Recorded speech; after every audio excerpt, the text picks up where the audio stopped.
Are we still filming? We are. Oh. Where are we up? Hi guys, it's a joyful vibe here. So today I thought that we should talk about being imperfect in our eyes but perfect in God's eyes.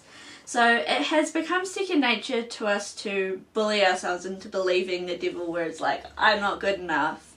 I'm not worthy of God's love because I have sinned, or simply I don't like myself. Which we have all experienced one way or another. Statistically. Thank you. 85% of people worldwide suffer from having low self-esteem and low self-confidence. This could be due to multiple factors, including anxiety, depression, issues at home or at work, or body image issues. We tend to forget that God created us in His image with a purpose to spread His word and His love to succeed in life while standing on His word. Yeah. No, we have definitely been there. We were like, I'm not good enough, or I don't like the way I look and stuff. Yeah, it's definitely had our moments. Yes, definitely. Definitely still have those moments sometimes. Yeah, but we're starting to slowly realise that, hey, God gave us this body for a reason. Yeah. Like, I feel like even once you know the truth and everything, it's still so easy to slip back into that, like, oh, I failed the simple task, I'm not good enough, I'm not good at anything, or things like that. But that's not true. Exactly, and that's where I think we start to be really harsh on ourselves, is when we fail a simple task and we think, I'm not good enough, like, I could have done this, like, being really harsh on yourself over something that could easily be improved. Yes, with time. definitely. And I think also just because I know that over my life, my body has changed a lot. I used to be a tiny wee little thing, and then, I got bigger as time went on, but I'm starting to love my body and the curves that I have, so I think it's definitely been a bit of a roller coaster for us trying to get out, like, whether our baby fat comes or it goes, or... Yeah. Because when I was young, I had my baby fat up until I was, like, maybe 15, 16. Yeah.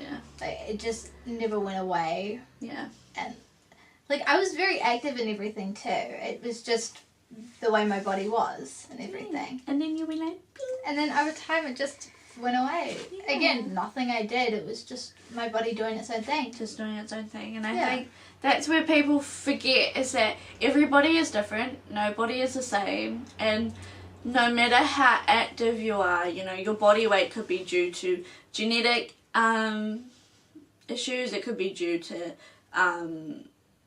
like PCOS, or... Yeah, there's many things. There's a lot of things. But just remember that you need to love your body. Yeah. You need to nourish it, especially with food and water. Oh, yes. Which is important, and I think that's where people fall into the hole of diets. Oh, yeah. And starving themselves. I feel like people, when it comes to diets, they're trying to restrict so much food that they can't stick to the diet, and they give in to their cravings. Yeah. And I think what people forget is they need the balance. Like, yes, eat all this healthy food, but also eat your cravings. Because if you eat your cravings, you're not going to fail so hard. You're not going to fall into that and just fully give up on the diet.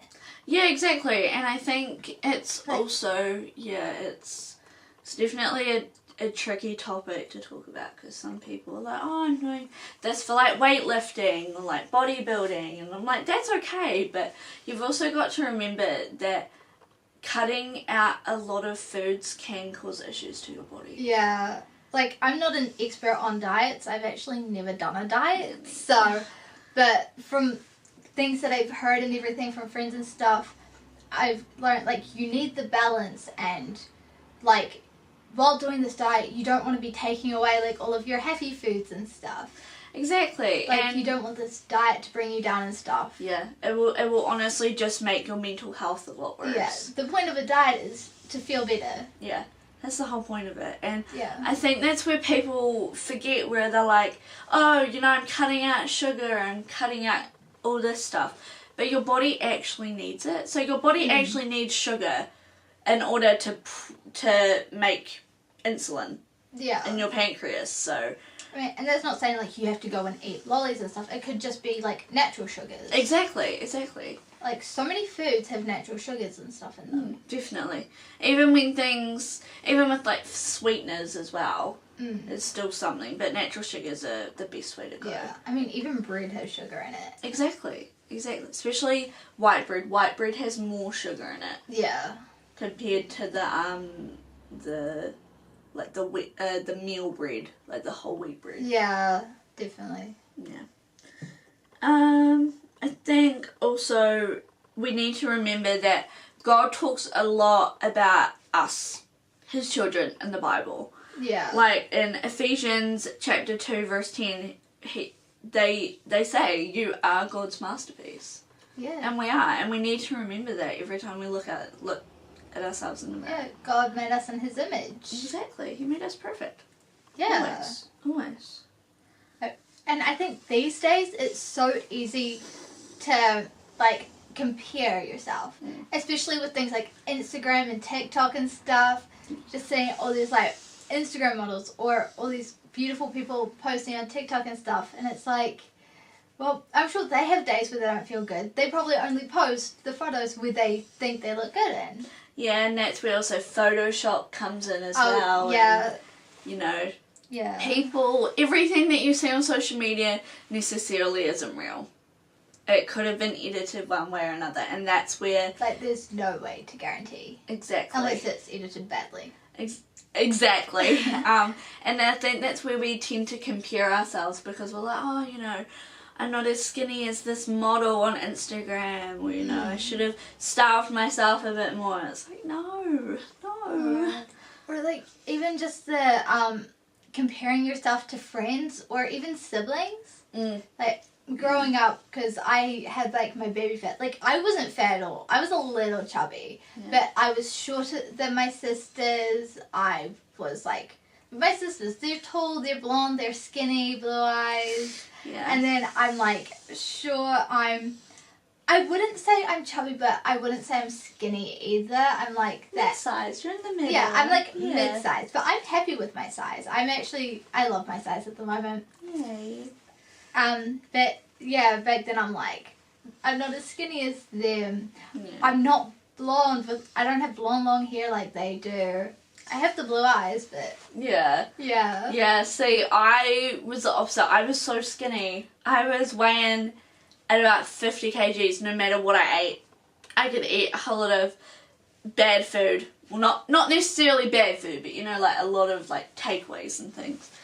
As a young teenager, and then I got into a really hard part of my life where I was on birth control, I was not looking after myself, I was struggling with physical activity because of my knee injury, and it really put me off.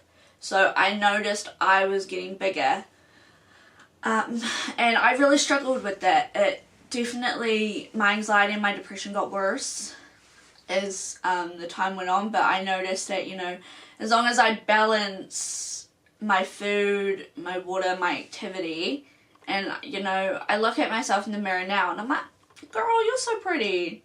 God made you so gorgeous. Oh, yes. Yeah. I think it's turning the negatives into positives as well. Yeah. Like, I mean, when we were young, like, you were the skinny friend out of us. I was. I mean, we were very similar in size, but yeah. We could share each other's clothes at one point. Yeah. That's how close it was, but... I still steal your clothes. You do, yes, because they're a bit more oversized, which is your style, which is nice. I love my clothes to be oversized. Yeah. I like things that are more huggy, but not to the point where it's like digging into my skin. Yeah. So I think that's where we find our nice balance, really. Yeah. Actually, that kind of brings us into, like, people's different styles. Like, everyone these days, I feel like this year, like, people are suddenly being like, oh, we can all have different styles and stuff. Yeah. But I remember a few years ago, everyone was like, this is the style, everyone has to dress like this. Yes. And if you don't dress like this, your clothes are ugly, sort of thing. Yes, it was a big thing in intermediate. Oh, yeah. But now, like, everyone's like, I'm this style or this style. But then I think there's the thing where it's like, every style has a category, and if you don't dress in that category, or you have multiple different styles you like to dress in, then it's like, oh, okay. It's like, I like to dress in different styles. You do. Like, you do. Sometimes I want to dress girly, sometimes I want to dress a little more like a tomboy. Sometimes I want fitted, sometimes oversized. Sometimes more tomboy than girly. Oh. It's more the other way around for us. Girly for me is like, I'm feeling something a little different. Let's dress all pink and cutesy. Yeah, which is very rare, but it's becoming more often now. Yeah, I'm like trying to. I'd say my style is definitely a little more tomboy, but every now and then I'm like, I like to step out of my comfort zone, and it helps me build up the confidence. Yeah, definitely, and I think that's what we've enjoyed. Like, a big thing in our friendship is how our styles have evolved over time, which is a big thing. Like, we used to, like, have the same style and everything. Yeah. And then as we've gotten older, we've gained our own separate styles, but at the same time, like, our styles still cross over. They do. At times we'll show up and we'll be like, oh my gosh, we were thinking the same outfit today. Like, we'll be wearing the same outfit, slightly different changes and stuff. Yeah. Or even the same colour scheme and stuff. Yeah, but that's what makes us unique, you know. It's so fun. I'm more of a girly girl, very much. I mean, I don't look like it today, but I am. Yeah. And you're definitely more the tomboy. You're like the tomboy to my girly girl, and it's so nice. It's a great mix. It is a great mix. And then we have days where just full on Adam Sandler mood. Oh, my favourite. If I could pull off Adam Sandler's style, I would dress like that all day, every day. Yeah, ultimate. Mine is definitely a bit of Sabrina Carpenter / Megan Maroney. I love her dress in cowboy boot style. I love it so much. It's so cool. No, I would love to just dress full out country one day. But I'm like, I don't have the confidence to do it around here because I'd look so out of place. Especially in this town. Oh yeah. This house full of judgy people. Oh yes. But then that also takes us into Genesis chapter 1 verse 27. So God created man in his own image. In the image of God, he created him. Male and female, he created them. Yeah. So basically it's roundhousing it. It's putting it in summary. God created us all. Yes. No doubt. No doubt there. God has input in how we are. Yeah, like he has a plan and a future set out for us. He created us perfectly in his image. Exactly. Ooh. I do apologise. I did have enough sleep. And that's also in terms of like our personalities as well. So in Timothy 2, chapter 1, verse 7, for God has not given us a spirit of fear, but of power and of love and of a sound mind. So it's really, for how I interpret it, it's showing me that God created us with that strength of love, of having that sound mind, of knowing right from wrong. I think, because I kind of want to take this apart a little bit. Like, if we go for the God has not given us a spirit of fear. Like, he doesn't give us anxiety. He doesn't give us that fear or anything, you know? But of power and of love. So he gives us the power to love. Gives us the power to love like he does. Exactly. And everything. And he gives us the choice to love him, you know? Yeah. And then also of a sound mind, like he gives us that peace of mind and everything. Yeah. Like all you have to do is ask and you'll have peace. He'll calm your thoughts, your anxiety, anything, you know? Yeah, just you praying to him and him just saying, look, I'm here with you. I'm here to support you through this. Yeah. If we bring it to like body images and stuff, it's like you could pray to him being like, God, I don't like my body. I don't like the way my stomach is or my height or something. God will, like, if you pray and pray, God will give you that peace of mind, that sound mind to be like, you know what, actually, I'm happy with my body. Yeah. Like, you know? Realizing that God is there being like, I made you like this. Yeah.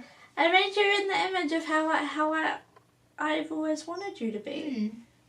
You know, because he loves us and he wants us to love ourselves as much as he loves us. So. Yeah. And that's the biggest takeaway out of this video. Yeah. Really the biggest takeaway is definitely like, yeah, God loves you, he made you in his image, you are God's masterpiece. Exactly. And, yeah. And God created us all to be different and unique, and that's you know, he doesn't care for your fancy clothes. He doesn't care about how much money you have to get Botox but you know, if that's how you want to be, then that's okay. Like everyone is different. Yeah. You know, there's no right or wrong unless you are hurting yourself, I think. Yeah. I think as long as you are happy and healthy, and God doesn't care. Like, if you want to go get plastic surgery or Botox or anything, God doesn't mind. Exactly. Like, you're making that choice for your body, and if you feel that is right, you go for it. Yeah. Many people will say that, like, no, God won't like it sort of thing, but I think, like, I personally think that God just wants you to be happy. He wants you to be healthy. He wants the best for us. Yeah. Really, like, I've heard a lot of stories where people have worked off and they've got the excess fat and they've got like gastric sleeve surgery, and I've heard their success stories, and honestly, they were in a really dark place, and now they're out there feeling so much better about themselves. And I think it's all about having that confidence, and that trust in God. Sometimes you just need that little bit to help you with that confidence and your happiness and stuff. A little boost. Like, if you need to go on a diet to help you feel better about yourself, go on the diet. Go for it. As long as you're not starving yourself, I think is the big... Yeah. As long as you're healthy. Yeah. As long as you're healthy and you're not restricting so much that you're stressing yourself about the diet. Especially, and over-exercising as well. Not burning yourself out is a big thing. Like, exercise is good. Like, you need to stay active and stuff. But, like, not pushing yourself. Like, know your limits and stuff.